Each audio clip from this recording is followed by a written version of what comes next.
Hi മക്കളെ, good evening. Sali സാറാണ്. Welcome to ഫൈക്ക ഫാമിലി. മക്കളെ, നമ്മൾ പഠിക്കാൻ വേണ്ടി പോണത് SLC ഹിസ്റ്ററിയിലെ ഒന്നാമത്തെ ചാപ്റ്ററായ ഹ്യൂമനിസം അല്ലെങ്കിൽ മാനവികത എന്ന ചാപ്റ്ററിനെ കുറിച്ചാണ്. ഈ ചാപ്റ്ററിന്റെ പാർട്ട് 1 മാത്രമാണ് പറയുന്നത്. പാർട്ട് 1 പറഞ്ഞ ടെക്സ്റ്റ് ബുക്കിലെ ഫസ്റ്റ് 5 പേജ് എന്ത് ചെയ്യും, ഡിസ്കസ് ചെയ്യും. ഓക്കെ ആണല്ലോ. ഈ ചാപ്റ്ററിന് കുറച്ച് പ്രയാസമായിട്ട് എനിക്ക് തോന്നിയിട്ടുണ്ടാവും ഈ ബുക്ക് വായിച്ചു നോക്കിയപ്പോഴൊക്കെ. പക്ഷെ ഞാൻ എന്ത് ചെയ്യും, വളരെ ഈസി ആയിട്ട് അടിപൊളിയായിട്ട് ഏറ്റവും സിമ്പിൾ ആയ രീതിയിൽ എന്ത് ചെയ്യും, ഈ ചാപ്റ്ററുകളെ പഠിപ്പിക്കാൻ വേണ്ടി പോകണം. ഈ ചാപ്റ്റർ പലരും ബൈ ഹാർട്ട് ചെയ്യാൻ മനസ്സിലാവില്ല. ഇത് ബൈ ഹാർട്ട് ചെയ്യേണ്ട ആവശ്യമൊന്നുമില്ല. മനസ്സിലാക്കി പഠിക്കുകയാണെന്നുണ്ടെങ്കിൽ വളരെ സിമ്പിൾ ആണ്. അപ്പൊ ഞാനൊരു ഗ്യാരണ്ടി ഫസ്റ്റ് തരാം. നിങ്ങളുടെ ചാപ്റ്റർ കംപ്ലീറ്റിന്റെ കൂടെ കേൾക്കുകയാണെന്നുണ്ടെങ്കിൽ ഈ ചാപ്റ്റർ ലാസ്റ്റ് സർ ഈസി ആണെന്ന് പറയും. ഓക്കെ ആണല്ലോ. അപ്പൊ സർ എന്താണ് മാനവികത, ഹ്യൂമനിസം എന്ന് പറഞ്ഞാല് ഇപ്പൊ നിങ്ങൾ സിമ്പിൾ ആയിട്ട് മനസ്സിലാക്കി വെക്കുക. മാനവികത അല്ലെങ്കിൽ ഹ്യൂമനിസം എന്ന് പറഞ്ഞു കഴിഞ്ഞാല് മനുഷ്യന്മാർക്ക് മനുഷ്യൻസിന് എന്ത് കൊടുക്കുക, ഇമ്പോർട്ടൻസ് കൊടുക്കുക. മനുഷ്യൻസിന് ഇമ്പോർട്ടൻസ് കൊടുക്കുന്ന ഒരു സംഭവമാണ് എന്ത്, മാനവികത അല്ലെങ്കിൽ ഹ്യൂമനിസം എന്ന് പറയുന്നത്. സർ മനസ്സിലായി, കുറച്ചൊക്കെ മനസ്സിലായി. അപ്പൊ അതിനെ കുറിച്ചാണ് അല്ലെ, മനുഷ്യൻസിന് ഇമ്പോർട്ടൻസ്. അപ്പൊ നിങ്ങൾ ചോദിക്കും, സർ മനുഷ്യന്മാർക്ക് ഇമ്പോർട്ടൻസ് ഇല്ലായിരുന്നു ഒരു കാലഘട്ടത്തിൽ. അതിനുണ്ടായി ആ ഒരു സംഭവത്തിനാണ് എന്ത്, ഹ്യൂമനിസം അല്ലെങ്കിൽ മാനവികത എന്ന് പറയുന്നത്. നമ്മൾ എന്ത് ചെയ്യും, ഈ ചാപ്റ്റർ ഡീറ്റെയിൽ ആയിട്ട് പഠിക്കും. ഓക്കെ ആണല്ലോ, സെറ്റ് അല്ലേ? പക്ഷേ ഈ ചാപ്റ്ററിൽ നമ്മൾ പഠിക്കണമെന്നുണ്ടെങ്കിൽ, നമുക്ക് ഒരു ഐഡിയ കിട്ടണമെന്നുണ്ടെങ്കിൽ, ഈ ചാപ്റ്റർ മാത്രമല്ല നമ്മൾ ഹിസ്റ്ററി ഒരു ഐഡിയ കിട്ടണമെന്നുണ്ടെങ്കിൽ എന്ത് ചെയ്യണം, നമുക്ക് വേൾഡ് ഹിസ്റ്ററിനെ കുറിച്ച് ചെറിയൊരു ധാരണ വേണം. അതായത് വേൾഡ് ഹിസ്റ്ററിയെ 3 ആയി തരം തിരിച്ചിട്ടുണ്ട്. ഒന്നാണ് ആൻഷ്യന്റ് ഹിസ്റ്ററി അല്ലെങ്കിൽ പുരാതന അല്ലെങ്കിൽ പ്രാചീന കാലഘട്ടം എന്ന് പറയും. മറ്റൊന്ന് മീഡിയവൽ ഹിസ്റ്ററി അല്ലെങ്കിൽ മധ്യ കാലഘട്ടം എന്ന് പറയും. ഒന്നാണ് മോഡേൺ ഹിസ്റ്ററി അല്ലെങ്കിൽ ആധുനിക കാലം എന്ന് പറയും. ഓക്കെ, ഈ ആൻഷ്യന്റ് ഹിസ്റ്ററി പുരാതന കാലം പറഞ്ഞാൽ നമ്മൾ ഏർലി ഹ്യൂമൻസ് ജീവിച്ച കാലഘട്ടം അല്ലെ, പണ്ടത്തെ ആളുകൾ ജീവിച്ച കാലഘട്ടം. പിന്നെ അത് മാറിയിട്ട് അടുത്ത കാലഘട്ടമാണ് എന്ത്, മധ്യ കാലഘട്ടം. ഇവിടെയാണ് രാജാക്കന്മാരും കിങ്സും ഫ്യൂഡൽ സിസ്റ്റം ഒക്കെ. എന്താ ഫ്യൂഡൽ സിസ്റ്റം എന്ന് പറഞ്ഞാല് ഈ രാജാക്കന്മാരെയൊക്കെ എന്ത് ചെയ്യും, ഒരുപാട് ലാൻഡ് ഉണ്ടാവും. രാജാക്കന്മാരെയൊക്കെ നിങ്ങൾ ഇങ്ങനെ ചിത്രം വെച്ച് പഠിച്ചിട്ടുണ്ടാവും, ഫ്യൂഡലിസം അല്ലെ. രാജാക്കന്മാർക്ക് ഒരുപാട് ലാൻഡ് ഉണ്ടാവും. ഈ ലാൻഡ് ആർക്കൊക്കെ എന്ത് ചെയ്യും, സാധാരണക്കായ കർഷകർക്ക് എന്ത് ചെയ്യും, കൊടുക്കും. എന്നിട്ട് എന്ത് ചെയ്യും, ആ കർഷകർ കൃഷി ചെയ്യുന്ന എന്ത് ചെയ്യും, ടാക്സ് മേടിച്ചിട്ട് നികുതി മേടിച്ചിട്ട് എന്ത് ചെയ്യും, ഇവർ നല്ല ഹാപ്പി ആയിട്ട് ജീവിക്കുന്ന ഒരു കാലഘട്ടം. ഓക്കെ, ഒരു സിസ്റ്റം. അതാണ് ഫ്യൂഡൽ സമ്പ്രദായം. ഓക്കെ അല്ലെ? ജസ്റ്റ് ഞാൻ പറഞ്ഞതാണ്, നിങ്ങൾക്ക് ഒന്നും കൂടി ടീച്ചറായിട്ട് എന്ത് ചെയ്യും, ഇത് പറഞ്ഞുതരും. ഓക്കെ ആണോ, സെറ്റ് ആണോ? ഓക്കെ ആണ് സർ. അങ്ങനെയാണെന്നുണ്ടെങ്കിൽ ആ കാലഘട്ടമാണ് എന്ത്, മീഡിയവൽ ഹിസ്റ്ററി എന്ന് പറഞ്ഞാൽ. അടുത്തെന്താണ്, മോഡേൺ ഹിസ്റ്ററി. മോഡേൺ ഹിസ്റ്ററി എന്ന് പറഞ്ഞു കഴിഞ്ഞാൽ നല്ലോണം ശ്രദ്ധിക്കാം. ഈ രാജഭരണവും ഈ രാജാക്കന്മാരും അതേപോലെ ഈ ഫ്യൂഡലിസം നിൽക്കുന്ന സമ്പ്രദായം ഉണ്ടല്ലോ, ഈ സമ്പ്രദായം ആളുകൾക്ക് വളരെ പ്രയാസമായിരുന്നു. ആളുകൾക്ക് വലിയ വാല്യൂ ഒന്നും ഇല്ലായിരുന്നു. അവിടുന്ന് ആളുകൾക്ക് വാല്യൂ കൊടുക്കുന്ന, മനുഷ്യന്മാർക്ക് പ്രാധാന്യം കൊടുക്കുന്ന, മനുഷ്യന്മാർ യുക്തിയായി ചിന്തിക്കുന്ന, മനുഷ്യന്മാർ സ്വതന്ത്രമായിട്ട് ചിന്തിക്കുന്ന, മനുഷ്യന്മാരിലുള്ള അറിവ് വർദ്ധിക്കുന്ന ഒരു കാലഘട്ടത്തിലേക്കുള്ള ഒരു മാറ്റം. ആ മാറ്റത്തിനെ വിളിക്കുന്ന പേര്, ആ മാറ്റം വന്ന കാലഘട്ടമാണ് എന്ത്, മോഡേൺ ഹിസ്റ്ററി നമ്മളിപ്പോ കാണുന്നത്. ഓക്കെ ആണല്ലോ. അതില് ആ മാറ്റത്തിനെ വിളിച്ചിരുന്ന പേരാണ് റിനൈസൻസ് അല്ലെങ്കിൽ നവോത്ഥാനം. അതായത് മീഡിയവൽ ഹിസ്റ്ററിയിൽ നിന്നും മോഡേൺ ഹിസ്റ്ററിയിലേക്കുള്ള ഒരു ട്രാൻസ്ഫോർമേഷൻ ആണ് ശരിക്കും എന്ത്, നവോത്ഥാനം അല്ലെങ്കിൽ റിനൈസൻസ് എന്ന് പറയുന്നത്. സെറ്റ് ആണോ, അടിപൊളിയാണോ? ഈ ഒരു കാര്യം കൂടി മനസ്സിലാകണം. സർ, ഈ ancient history, medieval history, modern history ഏത് കാലഘട്ടത്താണ്, ഒരു വർഷം പറഞ്ഞു തരുമോ? അപ്പൊ എന്ത് ചെയ്യണം, കുറച്ച് കാര്യങ്ങൾ നമുക്ക് കാരണം നന്നായിട്ട് ശ്രദ്ധിക്കാം. ഇവിടെ ഒരു ഗ്രാഫ് വരക്കുന്നുണ്ട്. ഈ ഗ്രാഫിൽ നമ്മളിപ്പോ ഇവിടെ നിൽക്കുന്നത് 2026 അല്ലെ. ഇത് കുറച്ച് മുന്നോട്ട് വരികയാണെന്നുണ്ടെങ്കിൽ, കുറച്ച് ബാക്കോട്ട് പോന്നു കഴിഞ്ഞാൽ ഇവിടെ എന്തുണ്ടാകും, 1000 ഉണ്ടാവില്ലേ, വർഷം 1000 ഉണ്ടാവില്ലേ? സർ, 1000 ഉണ്ടാവും. കുറച്ചുകൂടി ഇവിടെ വരികയാണെങ്കിൽ എന്തുണ്ടാവും സർ, 500 ഉണ്ടാവില്ലേ? 500 കൊല്ലം 500. ഇപ്പൊ 2026 ഇയർ പറഞ്ഞ പോലെ ഇയർ 500 ഉണ്ടാവില്ലേ? 500 ഉണ്ടാവും. കുറച്ചുകൂടി ഇവിടെ പോയാൽ എന്താകും, 100 ഉണ്ടാകും. കുറച്ചുകൂടി ഇവിടെ പോയ ബേക്ക് വന്നിട്ടുണ്ടാവും, 1 ഉണ്ടാവില്ലേ? ഒന്നാമത്തെ ഒരു കൊല്ലം ഉണ്ടാവില്ലേ? യെസ് സർ, ഒന്നാമത്തെ ഒരു കൊല്ലം ഉണ്ടാവും. അതാണ് അവിടെ മനസ്സിലാക്കണം. ഈ 1 മുതൽ ഈ 2026 വരെ ഇപ്പൊ കൊല്ലത്തിലെ ഇയർ എത്തിയില്ലേ, ഇതിനെ വിളിക്കുന്ന പേരാണ് നമ്മൾ ഹിസ്റ്ററിയിൽ എപ്പോഴും പറയും കോമൺ ഇറ, CEC. നിങ്ങൾ എപ്പോഴും കേൾക്കുന്ന വാക്കാണ് കോമൺ ഇറ അല്ലെങ്കിൽ CE എന്ന് പറയുന്നത്. ഓക്കെ, മനസ്സിലായല്ലോ, സെറ്റാണ്. ഇങ്ങനെയാണെങ്കിൽ ഈ 1 തന്നെ അങ്ങോട്ട് പോലും സർ, അങ്ങോട്ടുണ്ട്, അങ്ങോട്ട് എങ്ങനെയും കാര്യം, അങ്ങോട്ടുണ്ട് 1. ഇവിടെ ഇതാണ് ക്രിസ്തു വർഷം പറയുന്നത്. ഈ 1 മുതൽ 2026 വരെ. ഈ 1 തുടങ്ങിന്റെ മുന്നേ കുറച്ചൊരു കാലഘട്ടം ഉണ്ടായിരുന്നു. അവിടെ നമ്മൾ എങ്ങനെ ഉണ്ടെന്നോ, അങ്ങോട്ട് തന്നെ 1, 2, 3 അങ്ങനെ പോയിട്ട് 4 അങ്ങനെ പോകും. ക്ലിയർ ആണല്ലോ, സെറ്റ് ആണോ, ഓക്കെ ആണ് സർ, അടിപൊളിയായിട്ട് മനസ്സിലാവുന്നുണ്ട് അല്ലെ? അങ്ങനെ അങ്ങോട്ടും എന്ത് ചെയ്യും, 1, 2, 3, 4, 5 അങ്ങനെ പോകും. ഓക്കെ, അപ്പൊ ഇവിടുന്ന് ഇങ്ങോട്ടുള്ള ഈ ഒരു കാലഘട്ടത്തിനെ വിളിക്കുന്ന പേരാണ് നമ്മൾ ബിഫോർ കോമൺ ഇറ എന്ന് പറയാം. എന്താണ്, ബിഫോർ കോമൺ ഇറ. സെറ്റ് ആണോ? ഇത്രയും കാലം അടിപൊളിയാണോ? ഓക്കെ സർ, എനിക്ക് മനസ്സിലായിട്ടുണ്ട്. അങ്ങനെയാണെന്നുണ്ടെങ്കിൽ നമ്മളെ ഈ ആൻഷ്യന്റ് ഹിസ്റ്ററി, പുരാതന അല്ലെങ്കിൽ പ്രാചീന കാലഘട്ടം നിന്നിരുന്ന് എവിടെയെന്ന് വെച്ച് കഴിഞ്ഞാല് BCE. എന്താണ് ഇവിടെ പറയാ, ഇങ്ങോട്ട് BCE എന്ന് പറയാം, ബിഫോർ കോമൺ ഇറ പറയാം. BCE തൊട്ട് നല്ലോണം ശ്രദ്ധിക്കട്ടോ, BCE തൊട്ട് എത്രയായിരുന്നു, 5ാം നൂറ്റാണ്ട് വരെ. 5ാം നൂറ്റാണ്ട് എന്ന് പറഞ്ഞു കഴിഞ്ഞാല് ഒരു നൂറ്റാണ്ട് 100 വർഷമാണ്. അപ്പൊ ഇതാണോ ഈ ഒന്ന്, ഇവിടെ ഇതാണ് ഒന്ന് അല്ലേ, ഇതാണ് ഒന്ന്. പിന്നെന്താണ് 100 കഴിഞ്ഞിട്ട് 500, 100ആകുമ്പോൾ 1 നൂറ്റാണ്ട്, 200ആകുമ്പോൾ 2 നൂറ്റാണ്ട്, 500ആകുമ്പോൾ 5 നൂറ്റാണ്ട്.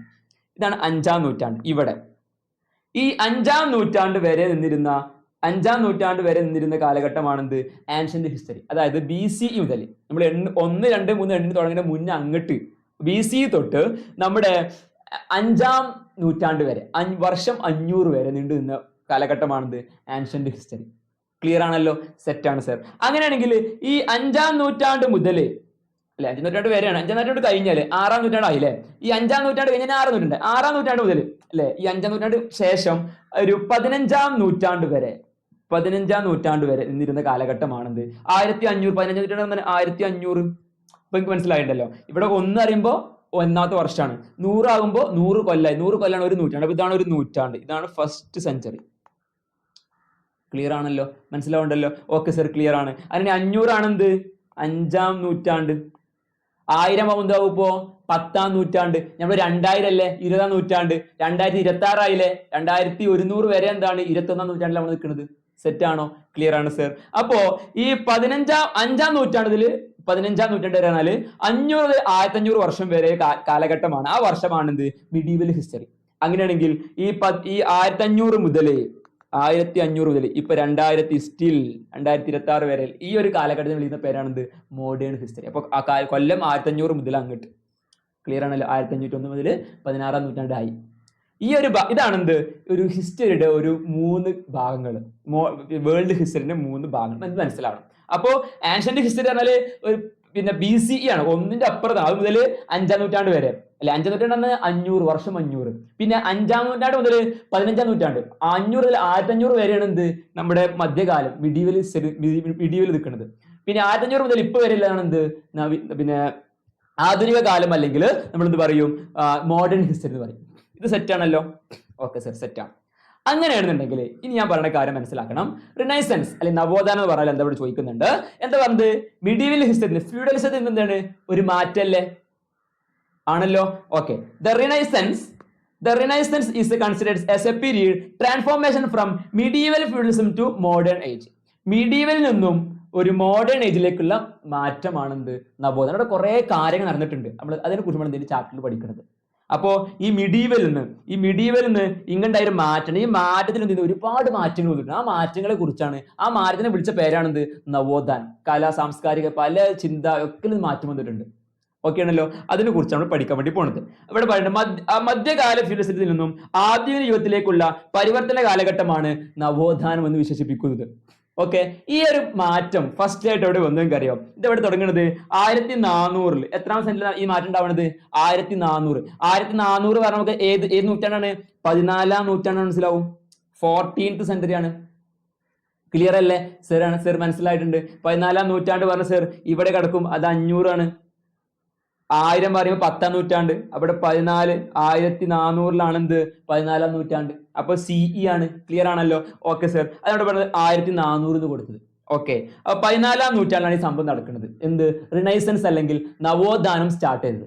ഓക്കെ. അങ്ങനെയാണെങ്കിൽ ഇത് എവിടെ തുടങ്ങി? ഇറ്റലിയിലാണ്. എവിടെ തുടങ്ങിയത്? ഇറ്റലിയിലാണ്. ഇതിനെ കുറിച്ചാണ് ഈ ചാപ്റ്ററിൽ നമ്മൾ ഫസ്റ്റ് ഒരു 5 പാർട്ട് അടിപൊളിയായിട്ട് പഠിക്കാൻ വേണ്ടി പോകുന്നത്. സെറ്റ് ആണോ? Okay sir. ഈ ഒരു ഭാഗം നമ്മൾ പഠിക്കുന്നത് ഈ ഒരു മാപ്പ് വെച്ചിട്ടാണ്. ഈ മാപ്പ് നിങ്ങൾ ബുക്ക് നോക്കിയാലൊന്നും കാണില്ല, ഞാൻ നിങ്ങൾക്കായിട്ട് ഉണ്ടാക്കിയതാണ് കേട്ടോ. അപ്പൊ നോക്കിക്കോളൂ, എന്താണ് നവോത്ഥാനം, എന്താണ് ഹ്യൂമനിസം, എന്താണ് മാനവികത എന്നൊക്കെ കറക്റ്റ് പറഞ്ഞുതരാം. എടാ പണ്ടിലേക്ക് പോവാണ്. ഓക്കെ. ഇതാണ് നമ്മുടെ ഇന്ത്യയിൽ നിന്ന് ഇങ്ങനെ നമ്മൾ ഇന്ത്യയിലെ ഏഷ്യൻ ഭൂഖണ്ഡത്തിലാണ്, ഏഷ്യൻ കോണ്ടിനെന്റിലാണ്. ഇങ്ങനെ ഇവിടെ തുർക്കി കോൺസ്റ്റാന്റിനോപ്പിൾ കഴിഞ്ഞ് ഇങ്ങനെ പോയി. ഇതാണ് ഈ ഒരു കളറിൽ കാണുന്നതാണിത് ഇറ്റലി. ഈ ഒരു ഓറഞ്ച് കളറിൽ കാണുന്നത് ഇറ്റലിയാണ് എന്ത് സംഭവിക്കുന്നത്? നവോത്ഥാനം നടക്കുന്നത്. നവോത്ഥാനം മനുഷ്യന്മാർക്ക് ഒരു വാല്യൂ കൊടുക്കുന്ന കാലഘട്ടമാണ്. ഓക്കെ. നവോത്ഥാനം നടക്കുന്നത്. നവോത്ഥാനം പറഞ്ഞതാണ് മിഡീവൽ ഹിസ്റ്ററിയിൽ മധ്യകാലഘട്ടത്തിൽ നിന്നും മോഡേൺ ഹിസ്റ്ററിയിലേക്ക് മാറിണ്ടാകുന്ന ആ ഒരു ട്രാൻസ്ഫോർമേഷൻ, ആ ഒരു മാറ്റങ്ങൾ എന്തൊക്കെയാണ്, ആ മാറ്റത്തിൽ വിളിക്കുന്ന പേരാണ് നവോത്ഥാനം. അപ്പൊ എന്തൊക്കെ മാറ്റങ്ങൾ ഉണ്ടായെന്ന് നോക്കുക. എവിടെ ഉണ്ടായത്? ഇറ്റലിയാണ് എന്ത് ചെയ്ത് അത് ഉത്ഭവിച്ചത്. ക്ലിയർ ആണല്ലോ? ഓക്കെ. അങ്ങനെയാണെന്നുണ്ടെങ്കിൽ നോക്കിക്കോടാ, ഈ ഇറ്റലിനെ കുറിച്ചാണ് ഇനി പഠിക്കാൻ വേണ്ടി പോകുന്നത്. ഈ ഇറ്റലി കിടക്കുന്ന എവിടെയാടാ? ഇറ്റലി കിടക്കുന്ന എവിടെയാണ്? നല്ല ശ്രദ്ധിച്ചു നോക്കി. ഇറ്റലി കിടക്കുന്നത് ഈ ഫ്രാൻസും ജർമ്മനിയും സ്പെയിനൊക്കെ ഉള്ള യൂറോപ്പിലല്ലേ, യൂറോപ്പ് കോണ്ടിനെന്റിലല്ലേ ആണ് സർ. അങ്ങനെയാണെന്നുണ്ടെങ്കിൽ ഈ ഇറ്റലിക്ക് പ്രാധാന്യം എന്താ വെച്ചാല് ഈ സ്പെയിനും ഫ്രാൻസും ജർമ്മനിയും കിടക്കുന്ന പോലെയാണ് ഇറ്റലി കിടക്കുന്നത് അല്ല. ഇറ്റലി നമ്മുടെ മെഡിറ്ററേനിയൻ സീയിലേക്ക് നമ്മൾ മധ്യധരനായിലേക്ക് ഉന്തി നിൽക്കുന്ന തള്ളി നിൽക്കുന്ന ഒരു ഭാഗമാണ്. ഇതിന്റെ ഷേപ്പ് കണ്ടില്ല നിങ്ങൾ, ഇങ്ങനെ കടലിലേക്ക് ഇങ്ങനെ തള്ളി നിൽക്കുന്നത്, ഇവിടെ മെഡിറ്ററേനിയൻ സീ, അതിലേക്ക് തള്ളി നിൽക്കുന്ന ഒരു സ്ഥലമാണെന്ത് നമ്മുടെ ഇറ്റലി എന്ന് പറഞ്ഞാൽ. ഇത് ക്ലിയർ ആണല്ലോ, ഇത്രയും കാര്യങ്ങൾക്ക് സെറ്റാണ്. നമുക്ക് എന്ത് ചെയ്തു, അതിന്റെ ലാൻഡ്സ്കേപ്പും കാര്യങ്ങളൊക്കെ മനസ്സിലായി. ഇനി നോക്കാം, ഈ ഇറ്റലിയിലെ പ്രധാന നഗരമായിരുന്നത് റോം. എന്തായിരുന്നു? റോം. സോറി, കളർ മാറിയിട്ടുണ്ട്. എന്തായിരുന്നു? റോം. ഇറ്റലിയുടെ പ്രധാന നഗരമായിരുന്നത്, സിറ്റി ആയിരുന്നത് റോം. ഇറ്റലിയുടെ ക്യാപിറ്റൽ ആയിരുന്നു റോം. ഈ റോം എന്ന് കേൾക്കുമ്പോൾ ഫസ്റ്റ് തന്നെ മനസ്സിക്ക് ഓർമ്മ വരുന്ന ഒരു കാര്യം എന്താ? ഫസ്റ്റ് തന്നെ മനസ്സിക്ക് ഓർമ്മ വരുന്ന എന്ത് കാര്യമാണ്? ഈ റോമിലാണ് ശരിക്കും നമ്മള് വത്തിക്കാൻ സിറ്റി അല്ലെങ്കിൽ പോപ്പ് ക്രിസ്ത്യൻസ് മതമായിട്ട് ബന്ധപ്പെട്ടൊരു ഭാഗം അല്ലെ. അപ്പൊ പെട്ടെന്ന് ഓർമ്മ വരുന്നതാണ് ക്രിസ്ത്യൻസ്. അപ്പൊ അവിടെ എന്തായിരുന്നു? ക്രിസ്ത്യൻസ് ആയിരുന്നു. ഏത് മതമായിരുന്നു അവിടെ? ക്രിസ്ത്യൻ മതമായിരുന്നു അവിടെ ഉണ്ടായിരുന്നത്. ക്ലിയർ ആണല്ലോ?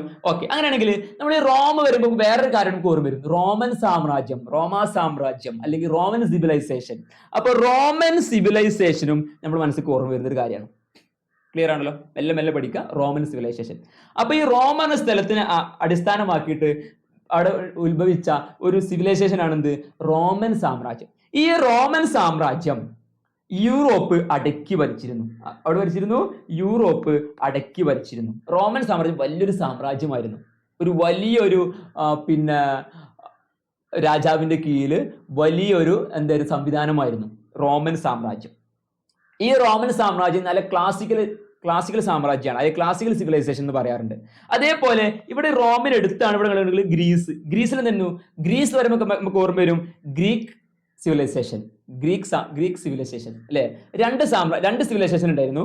ഒന്ന് ഗ്രീസ് സിവിലൈസേഷനും മറ്റാണെന്ത്? റോമൻ സിവിലൈസേഷനും. അപ്പൊ രണ്ട് സിവിലൈസേഷൻ ഇവിടെ ഉണ്ടായിട്ടുണ്ട്. ഒന്ന് ഗ്രീക്ക് സിവിലൈസേഷനും മറ്റെന്താണ്?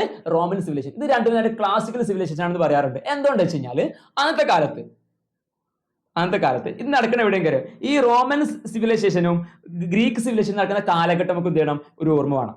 ഇവിടെ ഞാൻ എഴുതുന്നുണ്ട്.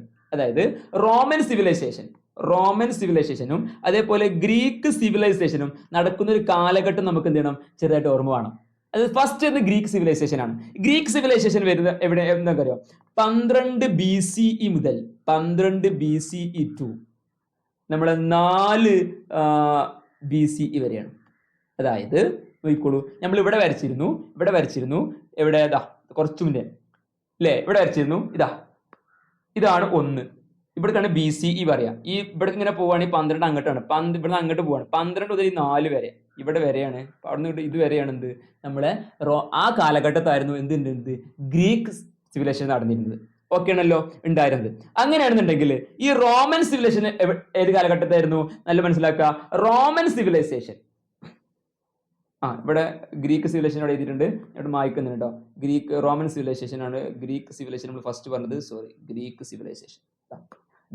സിവിലൈസേഷൻ നടന്ന കാലഘട്ടം എന്താണ്? 12 BCE തൊട്ട് 4 BCE വരെയാണ്. മനസ്സിലാവുണ്ടല്ലോ? ക്രിസ്തു വർഷം മുന്നേ 1 2026 പറയുമ്പോൾ 1 വരില്ല, അതിന്റെ മുന്നേ. അങ്ങനെയാണെങ്കിൽ നമ്മൾ റോമൻ സിവിലൈസേഷൻ നടന്ന കാലഘട്ടത്തിൽ എനിക്ക് അറിയാം. റോമൻ സിവിലൈസേഷൻ 7 BCE തൊട്ട് അല്ലെ. അപ്പൊ 7 BCE ഇങ്ങോട്ട് പോരണം. 7 BCE തൊട്ട് പിന്നെ 1 കഴിഞ്ഞ് 5 CE വരെ, 5-ാം നൂറ്റാണ്ട്. മനസ്സിലാവുണ്ടല്ലോ? 5 CE വരെ. ഈ 5 CE വരെയാണ് എന്തുണ്ടായിരുന്നത്? 5 CE ആണ് കേട്ടോ. 5 CE ആണ്. 5 CE വരെ ഉണ്ടായിരുന്ന ആ ഒരു കാലഘട്ടത്തിൽ ഉണ്ടായിരുന്നായിരുന്നു എന്ത്? Roman civilization. അപ്പൊ അതിന്റെ ഒരു ഇത് നിങ്ങൾക്ക് മനസ്സിലായില്ലേ? അതായത് ഇപ്പൊ ഞാൻ ഇവിടെ ഒരു ഗ്രാഫ് ഒന്നുകൂടി ഒരു ഗ്രാഫ് വരക്കുകയാണെന്നുണ്ടെങ്കിൽ ഒരു ഗ്രാഫ് നിങ്ങൾക്ക് മനസ്സിലാൻ വേണ്ടി വരക്കുകയാണെന്നുണ്ടെങ്കിൽ നോക്കിക്കോളൂ, ഏത് കാലഘട്ടത്താണ് ഓർമ്മ വേണം? റോമനും ഗ്രീക്കും ഏത് കാലഘട്ടത്താണ് ഓർമ്മ വേണം? ശ്രദ്ധിച്ചു നോക്കട്ടോ, നല്ലോണം ശ്രദ്ധിച്ചു നോക്കാം. അതായത് ഞാൻ ഇവിടെ വരക്കുന്നുണ്ട്. ഇതാണ് 1, ഇവിടെയാണ് 2, 3, 4 കിടക്കുന്നത്. ഇവിടെയാണ് 1, വീണ്ടും ഇങ്ങോട്ട് 1 പോവാണ്. 2, 3, 4, 5, 6 അങ്ങനെ പോയിട്ട് 7, അങ്ങനെ പോയിട്ട് 8, 12 ഒക്കെ വരും അല്ലെ. ഈ 12 മുതൽ നല്ലോണം ശ്രദ്ധിച്ചോളി. ഈ 12 മുതൽ ഇവിടെ 12, ഈ 12 മുതൽ നമ്മുടെ 4 വരെ ഇതായിരുന്നു എന്ത്? Greek civilization. ഈ കാലഘട്ടത്തിൽ നമ്മൾ ക്രിസ്തു വർഷം തുടങ്ങുന്ന എവിടെ നിന്നാണ്? ക്രിസ്തു വർഷം തുടങ്ങുന്നത് ഇവിടെ നിന്നാണ്, 1 എന്നാണ്. നമ്മൾ 2026 വരുന്നത് ഈ ഭാഗത്താണ്, 1 എന്നാണ്. അപ്പൊ ഇവിടെ ഈ 1 വരുന്നതിന് മുന്നാണ് എന്ത്? ഈ ഗ്രീക്ക് സിവിലൈസേഷൻ നടക്കുന്നത്. അങ്ങനെയാണെന്നുണ്ടെങ്കിൽ മനസ്സിലാക്കേണ്ട കാര്യം, എപ്പോഴും റോമൻ സിവിലൈസേഷൻ ഈ 7 മുതൽ ഇവിടെ ഈ 5 വരെ, ഇവിടെ 5 5 വരെ. ഈ കാലഘട്ടത്തിലെ സിവിലൈസേഷൻ ആയിരുന്നു റോമൻ സിവിലൈസേഷൻ. ഇത് ക്ലിയർ ആണല്ലോ? ഇത്രയും കാര്യങ്ങൾ സെറ്റ് ആണോ? ഓക്കെ സർ, ഞങ്ങൾക്ക് സെറ്റ് ആണ്. ഇത് ക്ലിയർ അല്ലേ? ഓക്കെ. അങ്ങനെയാണെങ്കിൽ ഇനിയൊരു കാര്യം മനസ്സിലാക്കാം. നന്നായിട്ട് ശ്രദ്ധിക്കണം. ഓക്കെ ആണല്ലോ? സെറ്റ് ആണ് സർ. അപ്പോ ഈ റോം അടിസ്ഥാനമാക്കി അന്ന് എന്ത് ചെയ്തു? ഇവിടെ എന്ത് വന്നു? നമ്മളെ റോമൻ സിവിലൈസേഷൻ അടക്കി ഭരിച്ചു, യൂറോപ്പ് അടക്കി ഭരിച്ചു. ഈ റോമൻ വലിയ സംവിധാനമായിരുന്നു. എന്തായിരുന്നു? ഒരു വലിയ സംവിധാനമായിരുന്നു. അതുകൊണ്ട് തന്നെ ഇത് ഇത്രയും ഭാഗം ആര് ഭരിക്കായിരുന്നു? Roman civilisation ഭരിക്കായിരുന്നു. മെല്ലെ അത് രണ്ടായിട്ട് സ്പ്ലിറ്റ് ആയി. ഒരു ഭാഗം വെസ്റ്റേൺ റോമൻ സിവിലൈസേഷനും മറ്റൊരു ഭാഗം ഈസ്റ്റേൺ റോമൻ സിവിലൈസേഷനായിട്ട് മാറി. വെസ്റ്റേൺ സിവിലൈസേഷനും പിന്നെ അതേപോലെ ഈസ്റ്റേൺ സിവിലൈസേഷനായിട്ട് മാറി, സ്പ്ലിറ്റ് ചെയ്തു. ഓക്കെ. അന്നത്തെ കാലത്ത് ആ കാലഘട്ടം പറഞ്ഞു കഴിഞ്ഞാൽ നമ്മുടെ ഇതിൽ 5-ാം നൂറ്റാണ്ടൊന്നും എത്തിയിട്ടില്ല. മനസ്സിലാവുണ്ടല്ലോ? 5-ാം നൂറ്റാണ്ടൊന്നും ഇതില എത്തിയിട്ടില്ല. ഓക്കെ. 5 വരെ ഉള്ളൂ. കൊല്ലം 5 വരെ ആണുള്ളൂ. പിന്നെ 5-ാം നൂറ്റാണ്ട് 500 ആണ്. അപ്പൊ ആ പഴയ കാലഘട്ടത്ത് ഇവിടെ ഈ സാമ്രാജ്യം നല്ല ക്ലാസിക്കൽ സാമ്രാജ്യമാണ് പറയാനുള്ള കാരണം, സിവിലൈസേഷനാണ് പറയാനുള്ള കാരണം എന്താ വെച്ച് കഴിഞ്ഞാൽ മനുഷ്യന്മാർക്ക് വാല്യൂ കൊടുക്കുന്ന അല്ലെ ഹ്യൂമൻസിന് പ്രാധാന്യം കൊടുക്കുന്ന, ഇമ്പോർട്ടൻസ് കൊടുക്കുന്ന ഒരു സാമ്രാജ്യം, ഒരു സിവിലൈസേഷൻ എന്ത്? Roman civilization. പക്ഷേ ഈ റോമൻ സിവിലൈസേഷൻ എന്ത് ചെയ്തു? മെല്ലെ റോമൻ സിവിലൈസേഷൻ മെല്ലെ തകരാൻ തുടങ്ങി. അതായത് മൊത്തം ഒരു വലിയ സംവിധാനമായിരുന്നു. അത് മെല്ലെ എന്ത് ചെയ്തു? ചെറിയ നാട്ടുരാജ്യങ്ങളായിരുന്നു പല രാജാക്കന്മാർ ഭരിക്കൽ തുടങ്ങി. അപ്പോൾ മെല്ലെ എന്ത് ചെയ്തു? ഞാനിവിടെ മനസ്സിലാവാൻ വേണ്ടിയിട്ട് എന്ത് ചെയ്യുന്നുണ്ട്?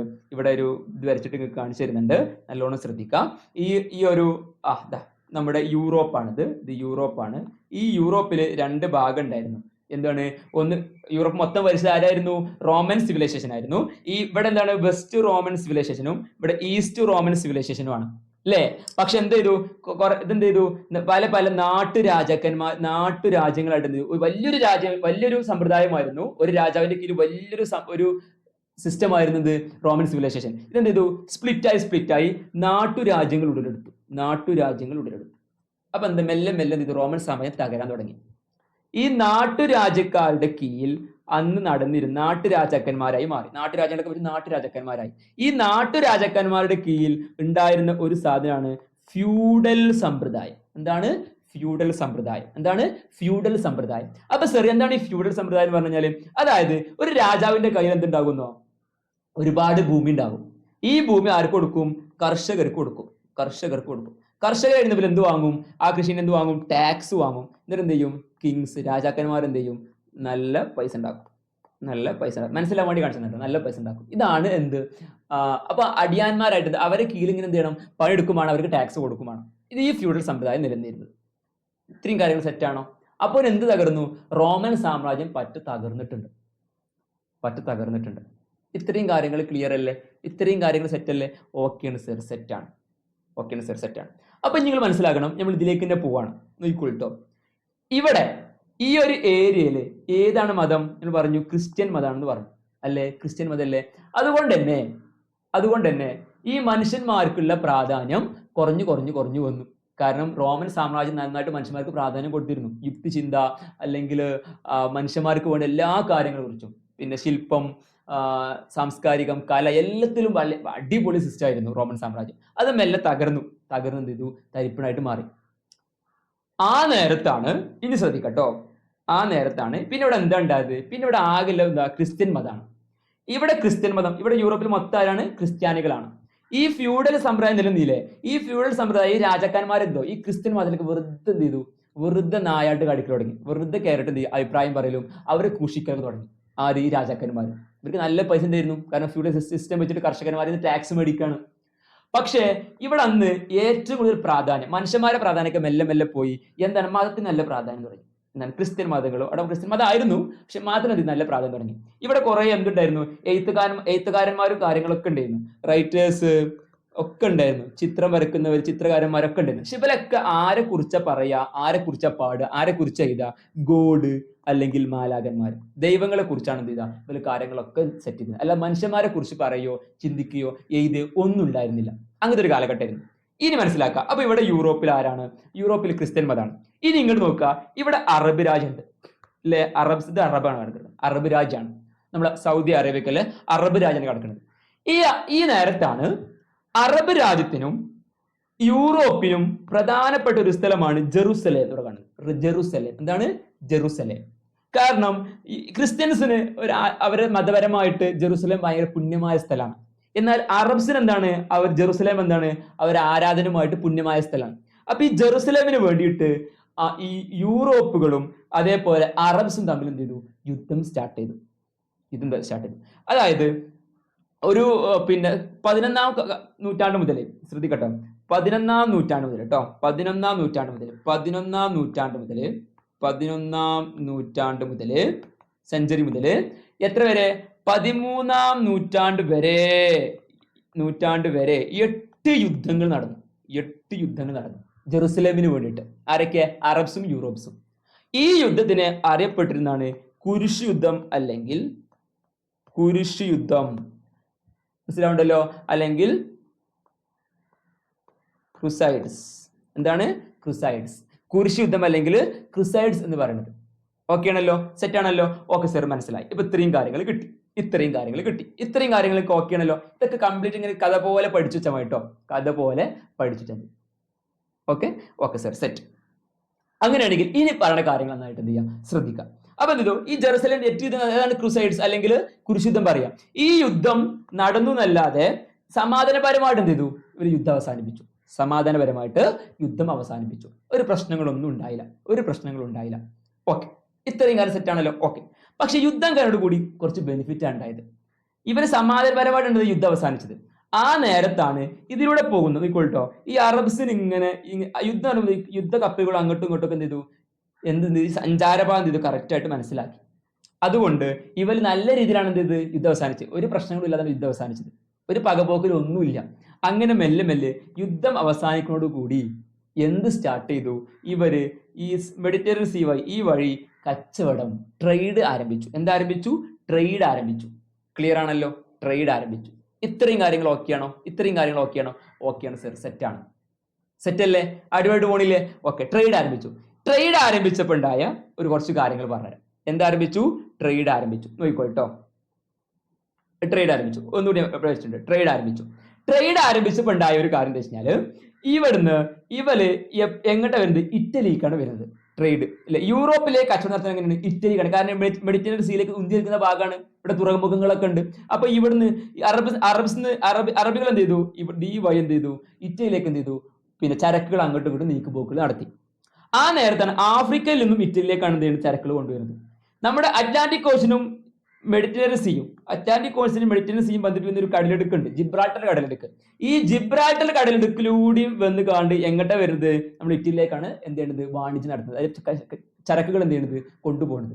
അപ്പോ ശരിക്കും ഇറ്റലി എന്തായിട്ട് മാറി? ഒരു വലിയ ഹബ്ബായിട്ട് മാറി. വലിയ വാണിജ്യ ഹബ്ബായിട്ട് മാറുകയാണ്. ഒരു ട്രേഡ് ഹബ്ബായിട്ട് മാറുകയാണ്. നമ്മളെ ദുബായ് ഒക്കെ പോലെ. ദുബായ് ഒരു ട്രേഡ് ഹബ്ബാണല്ലോ. ഓക്കെ, ട്രേഡ് ഹബ്ബായിട്ട് മാറി. ഇനി കാര്യങ്ങൾ ശ്രദ്ധിക്കാം. അപ്പൊ എന്ത് ചെയ്യുന്നു? മെല്ലെ മെല്ലെ ഈ വലിയൊരു ഹബ്ബാകുമ്പോൾ എന്ത് ചെയ്യും? ആ ഭാഗങ്ങളൊക്കെ എന്ത് ചെയ്യൂടാ? വളരാൻ തുടങ്ങും. വളരാൻ വേണ്ടി തുടങ്ങും. അപ്പൊ ഈ ഭാഗം മെല്ലെ മെല്ലെ എന്ത് ചെയ്തു? ഇറ്റലി എന്ത് ചെയ്തു? മെല്ലെ മെല്ലെ വളർന്നു. വളർന്നപ്പോ വളരാൻ തുടങ്ങും. എന്ത് ചെയ്യും? അവിടെ പട്ടണങ്ങൾ ഉണ്ടാകും, സിറ്റീസ് വളർന്നു. ആ സിറ്റി ഇവിടുത്തെ ആൾക്കാരൊക്കെ എന്തായിട്ട് മാറി? പൈസക്കാരായിട്ട് മാറി. കാരണം ഇവരെന്ത് കച്ചവടത്തിലൂടെ ഉണ്ടാക്കുന്നുണ്ട്? പൈസ ഉണ്ടാക്കുന്നുണ്ട്. അപ്പൊ ഇറ്റലിക്ക് അത്രത്തോളം പ്രാധാന്യമുണ്ട്.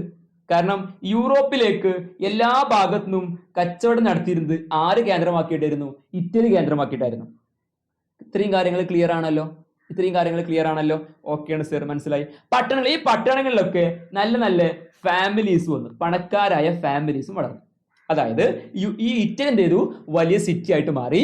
വലിയ സിറ്റികൾ ഉടലെടുത്തു. അവിടെയൊക്കെ പൈസക്കാരുണ്ടായി. ആ പൈസക്കാരെന്ത് ചെയ്തു? വലിയ ഫാമിലികളായിട്ട് മാറി. ഇത്രയും കാര്യങ്ങൾ ഓക്കെയാണല്ലോ? ഈ നേരത്താണ് നമ്മൾ എന്തിനോ? ഈ നേരത്താണ് തുർക്കി. ഇതാണ് തുർക്കി. ഈ തുർക്കിന്റെ ഒരു ഭാഗമായി കോൺസ്റ്റാന്റിനോപ്പിൾ ആര് പിടിച്ചെടുക്കണം? ഇവിടെ കോൺസ്റ്റാന്റിനോപ്പിൾ ആര് പിടിച്ചടക്കി? ഈ ഒരു ഭാഗം ആര് പിടിച്ചടക്കി? നമ്മളെ തുർക്കികൾ പിടിച്ചടക്കി. അതോടുകൂടി ഇവിടെ ഒരു സിൽക്ക് പാത്ത് ഉണ്ട്. ഇല്ലേ? പട്ടുതുണി ഉണ്ട്. ഈ അതായത് കരമാർഗത്തോടെ തന്നെ കൊണ്ടുവരുന്ന സ്ഥലമുണ്ട്. ഈ ഒരു ഭാഗത്തൂടെ വരുന്ന കച്ചവടങ്ങളൊക്കെ നിലച്ചു. ആ നേരത്ത് യൂറോപ്പിലേക്ക് പോകാൻ വേണ്ടി പറ്റണില്ല. അപ്പൊ എന്ത് ചെയ്തു? ഈ ഈ ഭാഗത്തെ ആൾക്കാർ മെല്ലെ മെഡിറ്ററേനിയൻ സീയിലേക്ക് ഇറങ്ങിയിട്ട് ഇതുവഴി ഇറ്റലിക്ക് വന്നു. അപ്പോ ഇറ്റലിയിലേക്കാണ് എന്ത് ചെയ്ത് ആ വ്യാപാര ഇതിവിടെ പണ്ട് ഇതിറങ്ങി എന്ത് ചെയ്യുന്നത്? ഈ തുർക്കികള് കോൺസ്റ്റാന്റിനോപ്പിൾ പിടിച്ചെടുക്കുന്നതിന് മുന്നേ ഇതിലൂടെ ആയിരുന്നു എങ്ങോട്ട് പോയിരുന്നത്? നമ്മൾ യൂറോപ്പിന്റെ പല രാജ്യങ്ങളിലേക്കും പോയിരുന്നത്. പക്ഷെ ഇത് പിടിച്ചെടുക്കിയോട് കൂടി യൂറോപ്പിലെ പല രാജ്യങ്ങൾക്കും എന്തില്ല പോകാൻ വേണ്ടി പറ്റുന്നില്ല. അപ്പൊ അത് ഏത് വഴിയായി? നമ്മളെ ഇറ്റലി വഴിയായി. അപ്പൊ അങ്ങനെ ഇറ്റലി ഒരു ഹബ്ബായിട്ട് മാറാണ്. അപ്പോൾ ഒരുപാട് ഫാമിലീസ് വന്നു, ഒരുപാട് പണക്കാരായി. ഇവരൊക്കെ ആ ഫാമിലീസിനെ കുറിച്ച് പഠിക്കാണ്ട്, പണക്കാരും അപ്പൊ ഫാമിലീസിനെ കുറിച്ചൊക്കെ നമുക്ക് പഠിക്കാണ്ട് കേട്ടോ. ഏതൊക്കെ ഫാമിലിയാണ്, ഏതൊക്കെ പട്ടണത്തിലാണ് ഫാമിലി ഉണ്ടായതൊക്കെ പഠിക്കാൻ ലാസ്റ്റ് പറയാം. ഒരുപാട് ഫാമിലീസ് ഒക്കെ വന്നു. അവർക്ക് എന്തുകൂടി? പൈസ കൂടി.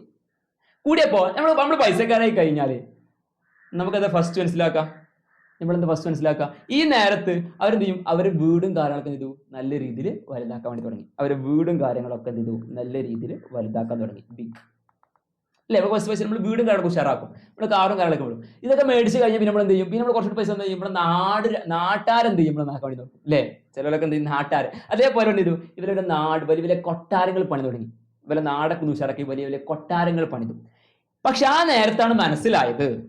നേരത്താണ് ഇറ്റലിക്കാർക്ക് മനസ്സിലായത് ഫ്യൂഡൽ സമ്പ്രദായം നല്ല പൈസ ഉണ്ടാക്കുക, കൃഷി നല്ല പൈസ ഉണ്ടാക്കുക, വാണിജ്യത്തിൽ ഏർപ്പെട്ടാലും കച്ചവടത്തിൽ ഏർപ്പെട്ടാലും എന്ത് ചെയ്യും? പൈസ ഉണ്ടാക്കാൻ വേണ്ടി പറ്റുന്നു. ആര് മനസ്സിലാക്കി? ഈ നേരത്ത് ഇറ്റലിക്കാർ മനസ്സിലാക്കി. അപ്പോ ആ നേരത്താണ് എന്ത് സംഭവിക്കണമെന്നോ?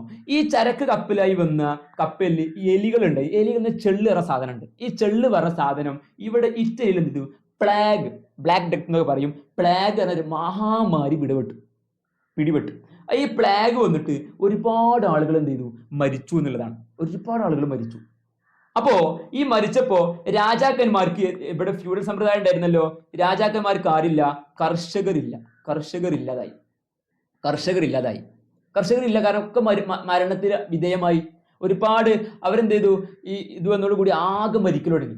കർഷകരൊന്നും കിട്ടാതായി. അപ്പൊ രാജാക്കന്മാരെ ഫ്യൂഡൽ സമ്പ്രദായം മെല്ലെ എന്ത് ചെയ്തു? അധപ്പതനത്തിലേക്ക് പോയി. പക്ഷെ ഇവിടെ എന്ത് വളർന്നു? ഈ നേരത്തെ മക്കൾ ഇവിടെ എന്ത് വളർന്നു? ട്രേഡ് വളർന്നു. ഇവിടെ പ്ലാഗ് ഒക്കെ വന്നിട്ട് ആളുകളൊക്കെ മരിക്കൽ തുടങ്ങി. ഫ്യൂഡൽ സമ്പ്രദായം എന്ത് ചെയ്തു? നിന്നു. പക്ഷെ എന്ത് വളർന്നു? ട്രേഡ്, കച്ചവടം എന്ത് ചെയ്തു? അടിപൊളിയായിട്ട് മുന്നോട്ട് പോയി. അപ്പോഴാണ് ഇവിടുത്തെ ഈ യൂറോപ്പിലെ നാട്ടുരാജാക്കന്മാരൊക്കെ എങ്ങോട്ട് കുടിയേറി? നമ്മുടെ ഇറ്റലിയിലേക്ക് കുടിയേറി. ക്ലിയർ ആണോ? സെറ്റ് ആണ്. കാരണം അവിടെ നല്ല പൈസ കാര്യങ്ങളൊക്കെയാണ്. അങ്ങോട്ട് കുടിയേറി മാറി. പക്ഷെ ഈ നേരത്ത് ഈ പ്ലാഗ് വന്നപ്പോ ഇവരെന്ത് ചെയ്തു? മനുഷ്യന്മാരെ കുറിച്ച് അന്ന് ഫുള്ള് എന്തായിരുന്നു? മനുഷ്യന്മാർക്ക് പ്രാധാന്യം ഇല്ലായിരുന്നു. ഫുള്ള് പിന്നെ മതപരമായ കാര്യങ്ങൾ മാത്രമേ, മനുഷ്യന്മാർക്ക് ഒരു പ്രാധാന്യം കൊടുക്കുന്നില്ലായിരുന്നു. ആ കാലഘട്ടത്ത് മതങ്ങൾ മാത്രം പറയണ മാത്രം കേൾക്കുക, അല്ലെങ്കിൽ മതങ്ങളെ കുറിച്ച് മാത്രം പാടുക, മതങ്ങളെ കുറിച്ച് മാത്രം പറയുക, ഇങ്ങനായിരുന്നു. മനുഷ്യന്മാർക്ക് ഒരു വാല്യൂ ഇല്ലായിരുന്നു. പക്ഷെ ട്രേഡ് കൂടി, വാണിജ്യം കൂടി, പ്ലാഗ് വന്ന് ഫ്യൂഡലിസം അറിഞ്ഞു, ഫ്യൂഡലിസം ഇല്ലാതായി. അപ്പോഴാണ് ട്രേഡ് ചെയ്തിരുന്ന ആൾക്കാർ നല്ല പൈസ ഉണ്ടാക്കി. ഈ നേരത്തെ പ്ലാഗ് വന്നപ്പോ ഇവരെന്ത് ചെയ്തു? മനുഷ്യന്മാരെ കുറിച്ച് കൂടുതൽ ചിന്തിക്കൽ തുടങ്ങി. മനുഷ്യന്മാരിങ്ങനെ മരിച്ചപ്പോ ആ നേരത്താണ് ഈ തുർക്കികൾ കോൺസ്റ്റാന്റിനോപ്പിൾ പിടിച്ചടക്കില്ലേ? പിടിച്ചടക്കിയ നേരത്ത് ഇവിടെ കുറെ പണ്ഡിതന്മാരുണ്ടായിരുന്നു. ഈ പണ്ഡിതന്മാരൊക്കെ എങ്ങോട്ട് വന്നു? നമ്മള് ഇറ്റലിയിലേക്ക് വന്നു. കുറെ പണ്ഡിതന്മാരുണ്ടായിരുന്നു. അപ്പൊ ഇവരൊക്കെ പൈസ കൂടിയപ്പോ ഈ പണ്ഡിതന്മാരൊക്കെ ഇവര് മനസ്സിലാക്കി നമ്മളൊക്കെ പഴയ കാലഘട്ടം എങ്ങനെയാണെന്ന് പറയാൻ അവർക്ക് താല്പര്യം ഉണ്ടായി. അത് ഈ പണ്ഡിതന്മാർക്ക് എന്തറിയായിരുന്നു? പഴയ ഗ്രീക്ക് റോമൻ ലിപികളും പഴയ ഗ്രീക്ക് റോമൻ കാര്യങ്ങളെ കുറിച്ച് കറക്റ്റ് ആയിട്ടുള്ള അറിവുണ്ടായിരുന്നു. അപ്പൊ ഇവരെന്ത് ചെയ്യുന്നു? ഈ ഇവിടേക്ക് വന്ന പണ്ഡിതന്മാരോട് ചോദിച്ചു, ഞങ്ങൾ പഴയ ആളുകൾ എങ്ങനെ ജീവിച്ചിരുന്നു നിങ്ങൾക്ക് പറഞ്ഞു തരണം. അപ്പൊ ഇവരെന്ത് ചെയ്തു? റോമൻ സാമ്രാജ്യത്തിലെ ലിപികളൊക്കെ തട്ടിയെടുത്തിട്ട് പുതിയ ലാംഗ്വേജിലേക്ക്, ഇറ്റലിയിൽ അപ്പൊ മനസ്സിലാവുന്ന ഭാഷയിലേക്ക് പരിവർത്തനം ചെയ്തു കൊടുത്തു. അപ്പോൾ ഇത് റോമൻ സാമ്രാജ്യം വലിയ സംഭവമാണെങ്കിലും അന്ന് ആളുകൾക്ക് നല്ല വാല്യൂ കൊടുക്കുന്നുണ്ടായിരുന്നു. അത് അടിപൊളി ഒരു ക്ലാസിക്കൽ സാമ്രാജ്യമായിരുന്നു അവർ മനസ്സിലാക്കി. അതോടുകൂടി ആളുകളുടെ യുക്തിചിന്ത, പിന്നെ അവരുടെ എല്ലാ കാര്യങ്ങളും, ചിത്രകലം, ശില്പികള്, ഇതൊക്കെ എന്ത് ചെയ്തു? അടിപൊളിയായിട്ട് മുന്നോട്ട് പോയി. കാരണം എന്താ വെച്ചാൽ ഇവർ വലിയ കൊട്ടാരങ്ങൾ ഉണ്ടാക്കിയാറില്ലേ? പറയാൻ വിട്ടുപോയി. ഈ കൊട്ടാരങ്ങൾ ഉണ്ടാക്കിയപ്പോ പല രാജ്യത്തിൽ നിന്നും കൊട്ടാരം പണിയാൻ വേണ്ടി ആർക്കിടെക്ചേഴ്സ്, സയൻസ് അറിയുന്നവര്, ജീവശാസ്ത്രം അറിയണവര്, പിന്നെ പണ്ഡിതന്മാർ കോൺസ്റ്റന്റബിൾ പിടിച്ചൊക്കെ പണ്ഡിതന്മാരും എത്തി. അങ്ങനെ ഇവർ പഴയ കാര്യങ്ങളെ കുറിച്ച് പഠിച്ചു, വേദങ്ങളെ കുറിച്ചൊക്കെ ആ ഗ്രന്ഥങ്ങളൊക്കെ എന്ത് ചെയ്തു, പുതിയ ലിപികളിലേക്ക് മാറ്റി. അവർ ഗ്രീക്ക് റോമൻ സാമ്രാജ്യത്തെ കുറിച്ച് മനസ്സിലാക്കി. അപ്പോൾ മനസ്സിലാക്കി അന്നത്തെ കാലത്ത് മനുഷ്യന്മാർക്കായിരുന്നു വാല്യൂ. അത് പിന്നെ ആ റോമൻ സാമ്രാജ്യം ഇല്ലാതായതാണ്. അപ്പോൾ ഒരു വീണ്ടും ആ പഴയ റോമൻ സാമ്രാജ്യത്തിന്റെ ആ മനുഷ്യന്മാർക്ക് വാല്യൂ കൊടുക്കുന്ന ആ ഒരു സമ്പ്രദായത്തിലേക്ക് വീണ്ടും ഒരു മാറ്റം കൊണ്ടുവരികയാണ്. മനുഷ്യന്മാരാണ് മെയിന്, മനുഷ്യന്മാർക്കാണ് പ്രാധാന്യം കൊടുക്കേണ്ടത്. ഇത് അവർ തിരിച്ചറിയണം. ഇത്രയും കാര്യങ്ങൾ സെറ്റാണോ? ഇത്രയും കാര്യങ്ങൾക്ക് സെറ്റാണെങ്കിൽ ചാപ്റ്റർ കിട്ടി. ഓക്കെ അല്ലേ? സെറ്റ് അല്ലേ? അടിപൊളിയല്ലേ? ഓക്കെ സർ, മനസ്സിലായിട്ടുണ്ട്, സെറ്റാണ്. ഇനി ഒരു കാര്യം ശ്രദ്ധിക്കാം. ഇനി ഇവിടെ ശ്രദ്ധിക്കേണ്ട ഒരു കാര്യം എന്താ വെച്ച് കഴിഞ്ഞാൽ, നോക്കിക്കോളൂ. ഇപ്പൊ ഇതുവരെ പറഞ്ഞ കാര്യങ്ങൾ സിമ്പിൾ ആയിട്ടൊന്ന് പറയാം അല്ലേ? ഫസ്റ്റ് എന്തായിരുന്നുടാ? അതായത് നല്ലോണം ശ്രദ്ധിക്കാം. ഫസ്റ്റ് ഇറ്റലി അല്ലേ? ഇറ്റലി ഉണ്ടായിരുന്നു. ഈ ഇറ്റലി എന്താണ്? സോറി ഫസ്റ്റ് ഇറ്റലി, മനസ്സിലായി? ഇറ്റലി ഉണ്ടായിരുന്നു. ഈ ഇറ്റലി എന്ത് ചെയ്തു? ഈ ഇറ്റലിയിൽ റോമൻ സാമ്രാജ്യം നിലനിന്നിരുന്നു. ഈ റോമൻ സാമ്രാജ്യം തകർന്നടിഞ്ഞു, മെല്ലെ തകർന്നടിഞ്ഞു. അപ്പോൾ അവിടെ എന്ത് ഫ്യൂഡലിസം ഉണ്ടായി. ഈ ഫ്യൂഡലിസം നേരത്തെ എന്ത് ചെയ്തു? യുദ്ധം നടന്നു, കുരിശ് യുദ്ധം അല്ലെങ്കിൽ നമ്മൾ അറിയും ക്രിസൈഡ്സ് നടന്നു. ഓക്കെ, ആ നേരത്ത് യുദ്ധം നടന്ന നേരത്തെ എന്ത് ചെയ്തു? പിന്നെ അവർ ജെറുസലേമിന് വേണ്ടിയിട്ട് യുദ്ധം നടന്നു. പക്ഷെ അതൊക്കെ നല്ല സമാധാനപരമായിട്ട് എന്ത് ചെയ്തു? തീർന്നു. ആ തീർന്നിട്ടും എന്ത് ചെയ്തു? അവർ എന്തിലേക്ക് വഴി തെളിയിച്ചു? കച്ചവടത്തിലേക്ക് വഴി തെളിയിച്ചു. ആ ട്രേഡ് വഴി ഇവരെന്ത് ചെയ്തു? പൈസ ഉണ്ടാക്കി. ഈ പൈസ ഉണ്ടാക്കിയ കാര്യം അല്ലെ, ഈ പൈസ ഉണ്ടാക്കിയത് എന്തായി മാറി? ശ്രദ്ധിക്കട്ടോ, ഇവര് നല്ല രീതിയിൽ എന്ത് ചെയ്തു? പൈസ ഉണ്ടാക്കി. ഈ പൈസ വെച്ചിട്ട് അവരെന്ത് ചെയ്തു? പല ആളുകളെയും പല ആർക്കിടെക്ചറിനൊക്കെ എന്ത് ചെയ്തു? ആർക്കിടെക്ചേഴ്സ് അങ്ങനെ പലതിനെയും എങ്ങോട്ട് കൊണ്ടുവന്നു? അവരെ നാട്ടുരാജ്യങ്ങൾ കൊണ്ടുവന്നു. ആ നേരം തുർക്കി പിടിച്ചെടുക്കുന്നത്. അടുത്ത തുർക്കിത്തെ പണ്ഡിതന്മാരെന്ത് ചെയ്തു? ഇവിടേക്ക് എത്തി. അവരെന്ത് ചെയ്തു? ഗ്രീക്ക് റോമൻ കാലഘട്ടത്തിനെ കുറിച്ച് പഠിച്ചു അല്ലേ? ഫ്യൂഡലിസം തകർന്നു. ഇങ്ങനെ പ്ലാഗ് വന്നിട്ട് ഫ്യൂഡലിസം തകർന്നു, ട്രേഡ് കൂടി. അതിന് പല ഗ്രന്ഥങ്ങൾ പഠിച്ച് മനസ്സിലായി ഈ പിന്നെ മനുഷ്യന്മാർക്കാണ് വാല്യൂ എന്ന് മനസ്സിലായി. അപ്പോ ഇപ്പൊ ഒരുപാട് കാര്യങ്ങൾ മാറ്റം വന്നില്ലേ? മതത്തിനൊന്നല്ല പ്രശ്നം, യുക്തിചിന്തകളും പിന്നെ കലാപരമായിട്ട്, ശാസ്ത്രപരമായിട്ട്, പിന്നെ ഭാഷാപരമായിട്ട്, ശില്പികളായിട്ട് പല മാറ്റങ്ങൾ എന്ത് ചെയ്തു? ഈ നൂറ്റാണ്ടിൽ വരികയാണ്. അപ്പൊ പഴയ മിഡീവൽ കാലഘട്ടത്ത് ഈ ഒരു നൂറ്റാണ്ടിലേക്ക് വന്നപ്പോൾ അവിടെ ആർക്കവിടെ പ്രാധാന്യം കൊടുത്തത്? മനുഷ്യന്മാരാണ് ട്രേഡ് ചെയ്യുന്നത്, മനുഷ്യന്മാരാണ് പൈസ ഉണ്ടാക്കുന്നത്, മനുഷ്യന്മാരാണ് വസ്ത്രം ഉണ്ടാക്കുന്നത്, മനുഷ്യന്മാരാണ് കൊട്ടാരങ്ങൾ ഉണ്ടാക്കുന്നത്, മനുഷ്യന്മാർക്ക് വേണ്ടി ശില്പങ്ങൾ ഉണ്ടാക്കുന്നത്. മനുഷ്യന്മാർക്ക് പ്രാധാന്യമാണ്. അപ്പോൾ പഴയ നമ്മളിവിടെ പഠിച്ചു, ഈ മിഡീവൽ കാലഘട്ടത്തിൽ നിന്നും ശ്രദ്ധിക്കണം. ഈ മിഡീവൽ ഹിസ്റ്ററിയിൽ നിന്നും ആധുനിക കാലത്തിലേക്ക്, മോഡേൺ കാലഘട്ടത്തിലേക്ക് വന്ന ഒരു മാറ്റം, ഒരുപാട് ഫ്യൂഡലിസം തകർന്നിട്ടുണ്ട്. ഇത് ട്രേഡ് കൂടി, സമ്പന്നരായി, യുക്തിചിന്ത, പല കാര്യങ്ങളും, സ്വാതന്ത്ര്യം, ആർക്കിടെക്ചർ, കലാപരമായിട്ട്, ശില്പം, എല്ലാ മാറ്റങ്ങളും ഉണ്ടല്ലോ. ഈ ഒരു മാറ്റത്തിനെ വിളിക്കുന്ന പേരാണെന്ത്? നവോത്ഥാനം. പക്ഷെ അവിടെ കൂടുതൽ ആർക്കാ പ്രാധാന്യം കൊടുത്തത്? മനുഷ്യന്മാർക്കാണ് പ്രാധാന്യം കൊടുത്തത്. അതാണെന്ത്? ഹ്യൂമനിസം അല്ലെങ്കിൽ മാനവികത എന്ന് പറയുന്നത്. മനുഷ്യന്മാർക്ക് പ്രാധാന്യം കൊടുത്തും ചെയ്തു. മനുഷ്യന്മാർക്ക് പ്രാധാന്യം കൊടുത്തിട്ടാണ് നവോത്ഥാനം സംഭവിച്ചത് അല്ലെ? അങ്ങനെയാണ് അതാണ് നവോത്ഥാനവും മാനവികതയും തമ്മിലുള്ള ഒരു ബോണ്ട്. ക്ലിയർ ആണല്ലോ? സർ, സെറ്റാണ്. ഇനി നമ്മൾ എന്ത് ചെയ്യണം? ഇതുവരെ നിങ്ങളുടെ ബുക്കിൽ വലിച്ചു വാരി ഇങ്ങനെ എന്തൊക്കെയോ പറയായിരുന്നു. അത് വളരെ ഷോർട്ട് ആക്കി ഞാൻ പറഞ്ഞതാണ്. ഇനി നമുക്ക് എന്ത് ചെയ്യുന്നു? എക്സാമിന് വരുമ്പോൾ സർ ക്വസ്റ്റ്യൻ എങ്ങനെയാണ് ആൻസർ ചെയ്യേണ്ടത് അതാണ് ഞാൻ പറയാൻ വേണ്ടി പോകുന്നത്. നോക്കിക്കോളൂ, വളരെ സിമ്പിൾ ആണ് കേട്ടോ, വളരെ സിമ്പിൾ ആണ്. What are the characteristic features of changing taking place in the socio economic political spheres of Europe from 14th century onwards? എന്താ പറഞ്ഞത്? 14ാം നൂറ്റാണ്ട് മുതൽ യൂറോപ്പിലെ സാമൂഹിക, സാമ്പത്തിക, രാഷ്ട്രീയ മേഖലകളിൽ സംഭവിച്ച മാറ്റങ്ങളുടെ സവിശേഷതകൾ എന്തൊക്കെയാണ് അല്ലെ? യൂറോപ്പിൽ എന്ത് ചെയ്തു? സാമൂഹിക, സാമ്പത്തിക, രാഷ്ട്രീയ ഒരുപാട് മാറ്റങ്ങൾ വന്നില്ലേ? നവോത്ഥാനം അല്ലെ? അതായത് എന്തായിരുന്നു? മനുഷ്യന്മാർക്ക് ഹ്യൂമാനിറ്റിക് പെർസ്പെക്റ്റീവായി, അതായത് ഹ്യൂമനിസം, മാനവികത, മനുഷ്യ കേന്ദ്രിതമായ കാഴ്ചപ്പാടായിട്ട് മാറി അല്ലെ? മനുഷ്യന്മാരാണ് എല്ലാത്തിനും മനസ്സിലായി. പിന്നെ ഗ്രോത്ത് ഓഫ് അർബൻ ലൈഫ് അല്ലെ? അതായത് നഗര ജീവിതത്തിന് എന്ത് ചെയ്തു? വളർച്ച അല്ലെ? ട്രേഡ് ചെയ്ത് എന്ത് ചെയ്തു? നഗരങ്ങൾ വലുതായി.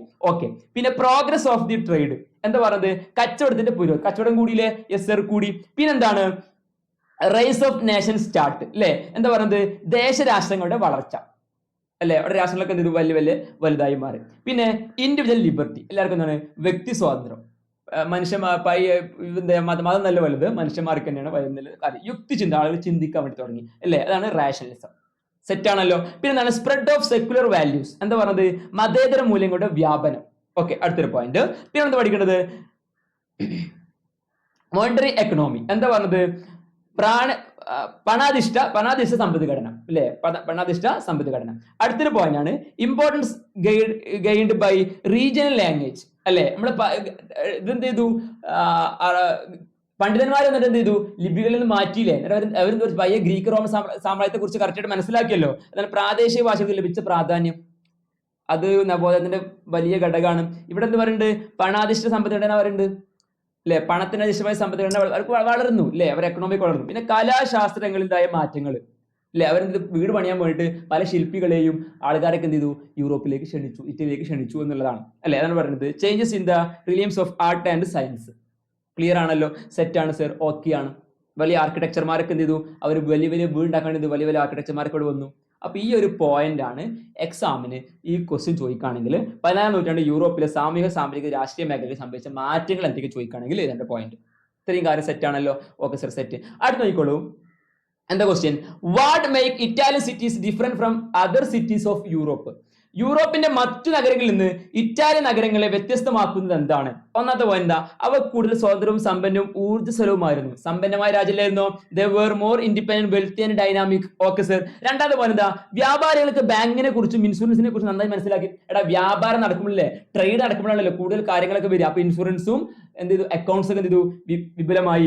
Traders were about banking and insurance. കാരണം കച്ചവടം നല്ല രീതിയിൽ നടക്കില്ല, അപ്പോഴാണ് ബാങ്കിങ് സിസ്റ്റം എല്ലാ കാര്യങ്ങളും ഇത് സുലഭമായിട്ട് മനസ്സിലായത്. പിന്നെ അടുത്ത കാര്യം എന്താണ്? They had expertise technical matters trade such as book keeping. Book keeping എന്ന് പറഞ്ഞു കഴിഞ്ഞാൽ നമ്മളെ ഇപ്പോഴത്തെ അക്കൗണ്ട്സ് ഉണ്ടല്ലോ, അതിനെ കുറിച്ച് എന്ത് ചെയ്തു? കാര്യമായിട്ട് പഠിക്കണം. കാരണം നല്ല പൈസ തുടങ്ങി വ്യാപാരം ചെയ്തിട്ട് അവരെന്ത് ചെയ്തു? അവർക്ക് ആവശ്യം വന്നു. അവരെന്ത് ബുക്ക് കീപ്പിംഗ് പോലുള്ള കച്ചവടത്തിന് സാങ്കേതിക കാര്യങ്ങൾ എന്ത് ചെയ്തു? അവർക്ക് വൈദ്യം ഉണ്ടായി. ക്ലിയർ ആണല്ലോ? പിന്നെ അവർ പലരും വ്യാപാരത്തിലൂടെ വളരെ സമ്പന്നരായിട്ട് മാറി. നമ്മൾ പഠിച്ചതാണ്, അല്ലേ? Many of them had become extremely wealthy through the trade. Set ആണോ? ഓക്കെ സർ, മനസ്സിലായി. അല്ലെങ്കിൽ അടുത്ത question. Italian cities were welfare combined to other European cities or അല്ലെങ്കിൽ explain the result of crusades, അല്ലെ? Crusades that took place during the medieval period. എന്താ പറഞ്ഞത്? Italian നഗരങ്ങൾ മറ്റു യൂറോപ്യൻ നഗരങ്ങളുമായി അപേക്ഷിച്ച് സമ്പന്നമായിരുന്നു, അല്ലെ? ആയിരുന്നു. അല്ലെങ്കിൽ മധ്യകാലഘട്ടത്തിൽ നടന്ന കുരിശുദ്ധങ്ങളുടെ ഫലം വിശദീകരിക്കുക.